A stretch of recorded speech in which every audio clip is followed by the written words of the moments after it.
On this beef property in northern Tasmania, they've switched from quad bikes to side-by-side vehicles.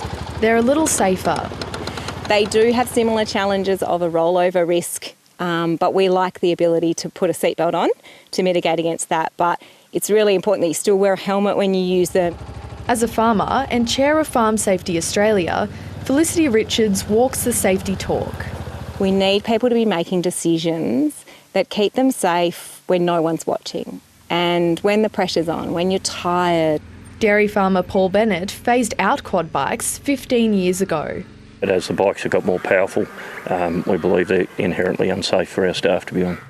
In Australia, incidents involving quad bikes, or ATVs, kill on average 15 people every year.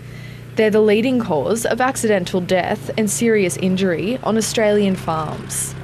They are dangerous if they're not used properly and people aren't trained in how to operate the things properly. During 2020 and 2021, a suite of safety reforms were introduced nationally, including mandatory roll bars on all new quad bikes. But the deaths of 2 teenagers in ATV accidents in Tasmania last year, one involving a quad bike and one a side-by-side, prompted 2 coroners to call for further regulation. They've repeated previous recommendations to introduce mandatory training and licensing for everyone, as well as age restrictions and passenger limits.